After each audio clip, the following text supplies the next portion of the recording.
N'akaga gakomeye bikaba ibibazo by'ingutu byongeye kugwira abaturage batuye muri Kivu y'Amajyepfo, ahakomeje kumvikana kurasana gukomeye cyane, ahakomeje kumvikana guturika kw'imbunda ziremereye. Mu gitondo cyo kuri uyu wa gatanu rwongeye kwambikana, hongeye kuvugwa imirwano ikomeye cyane hagati ya Wazalendo n'inyeshyamba z'umutwe wa M23. Ni imirwano yongeye kumvikana mu misozi itandukanye, ni imirwano yongeye gusiga abaturage ishyano bahunga bava mu byabo kuva mu gitondo cyo kuri uyu wa gatanu ku musozi wa Rugenzi muri grupoma ya Busimukuma muri teritwari ya Fizi muri Kivu y'Amajyepfo. Haravugwa imirwano ikakaye, haravugwa imirwano ikomeye cyane hagati ya Wazalendo ndetse n'umutwe wa Twirwaneho n'abarwanyi b'umutwe wa M23. Ni imirwano yatumye abasivile batari bakeya bava mu byabo bahunga. Iyi mirwano yatangiye ahagana isa 10:16,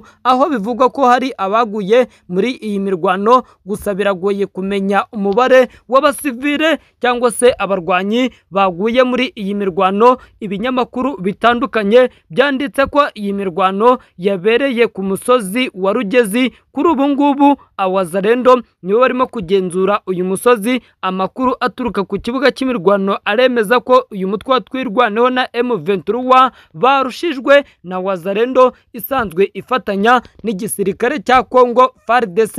Iyi mirwano ibaye mu gihe nanone abarwanyi ba M23 ku munsi w'ejo bari biriwe barasana na FARDC ku musozi wa Katoga. Uyu musozi wa Katoga uherereye mu birometero 80 mu majyaruguru y'umujyi wa Uvira. Kugeza ubu ngubu kandi M23 niremeza cyangwa ngo itangaze nimba yamaze kwinjira muri uyu musozi wa Katoga. Gusa amwe mu mashusho yashyizwe ku mbuga nkoranyambaga yerekana abarwanyi ba M23 bafite misile, akerekana abasirikare ba FARDC bafite ibisasu bashakisha ikintu cyose cyabafasha bagasubiza inyuma aba barwanyi ba M23. Ino mirwano irimo kuvugwa mu ntara ya Kivu y'Amajyepfo muri iki cyumweru ndetse no mu bice bya Kivu y'Amajyaruguru, mu gihe mu mpera z'iki cyumweru gishize hari amakuru y'ibiganiro bigamije kugarura amahoro arambye hano ku butaka bwa leta y'i Kinshasa.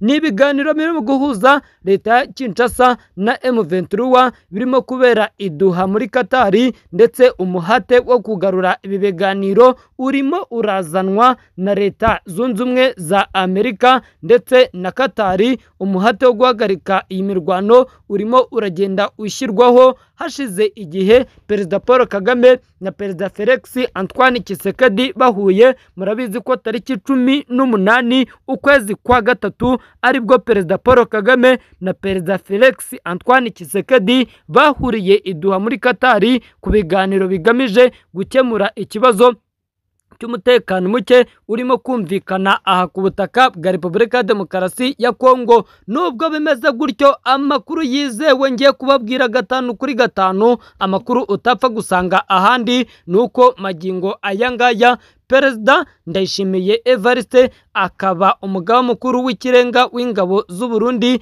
Amakuru yizewe nuko arimo arashakisha ikintu cyose cyamufasha ngagaruke ku butaka bw'u Rwanda, ashake mugenzi we Perezida Paul Kagame baganire, amusaba imbabazi, ahagarike intambara irimo iratutumba hagati y'u Rwanda ndetse n'igihugu cy'u Burundi. Murabizi ko Perezida Ndayishimiye Evariste yafunze umupaka uhuza u Rwanda ndetse n'igihugu cy'u Burundi bitewe nuko yaramaze igihe kirekire ashinza Perezida w'igihugu cy'u Rwanda Paul Kagame kuba inyuma y'umutwe wa Red Tabara. Amakuru arimo araturuka hirya no hino mu ibanga rikomeye cyane. Perezida Ndayishimiye Evariste arimo arashakisha inzira yose yakoresha kugira ngo aze mu ibanga rikomeye cyane, aze asabe imbabazi Perezida Paul Kagame. Mu gihe umwuka mubi ukomeje kuba mubi hagati y'u Rwanda n'u Burundi, amakuru yizewe agera mu bitangazamakuru aravuga ko Perezida Evariste Ndayishimiye ashobora kuza mu Rwanda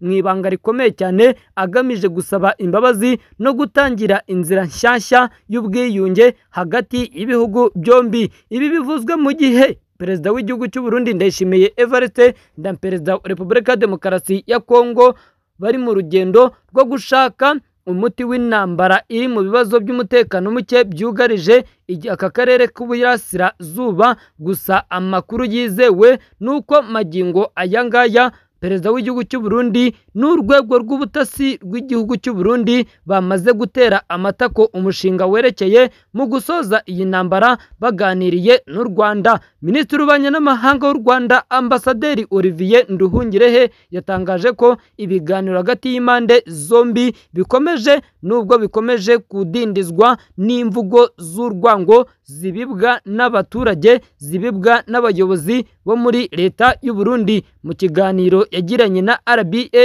tariki 4 Gicurasi 2025, aho yasobanuye ko nubwo hari ubushake bwo kuzahura umubano n'imvugo mbi ziri hagati y'u Rwanda n'u Burundi birimo kugenda binozwa umunsi ku munsi. Perezida w'igihugu cy'u Burundi Ndayishimiye Evariste yigeze kwivugira ko igisirikare cy'u Rwanda RDF nikiramuka giteye u Burundi giciye ku butaka bwa Kongo nabo biteguye kurasa Kigali baciye mu Kirundo. Abasesenguzi mu bya politike, abakurikirana hafi ibibera hirya no hino muri aka karere k'ibiyaga bigari, bose batangiye kwikomanga, batangiye kugaragaza ko isaha ku isaha umubano umaze igihe uri mubi hagati y'u Rwanda n'u Burundi wakongera ugasubira mu buryo. Ibi bibaye kandi mu gihe kuva mu gitondo FARDC Wazalendo Abarundi bari bagabye ibitero mu misozi itandukanye ya Rugezi muri grupama ya Busimaku muri Saudi Kivu. Mbibutse ko M23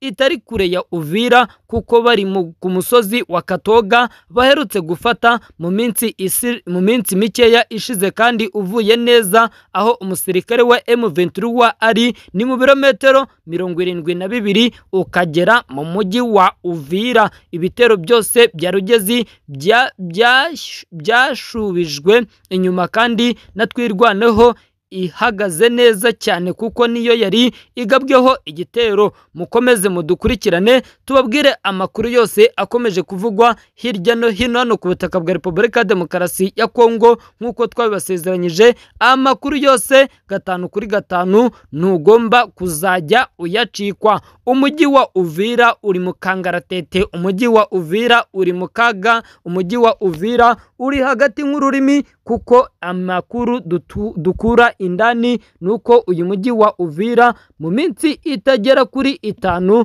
hagiye kubera intambara karabutaka, hagiye kubera intambara rukokoma, hagiye kubera intambara yaruse igomba kuruta yabereye mu mujyi wa Goma. Impamvu y'iyi ntambara nuko magingo ayangaya FARDC, Abarundi, FARDC, Wazalendo ndetse na FDLR barimo barategura ikiswe igikoresho babifashijwemo n'igihugu cy'Ububirigi. Barimo barategura imbunda, barimo barategura igikoresho cyose kigomba kwifashishwa kugira ngo iyi Uvira yongere iberemo intambara, bagamije gusubiza inyuma abarwanyi ba M23 mu buryo bugoye. M23 igomba gusubizwa inyuma mu buryo bugoye. FARDC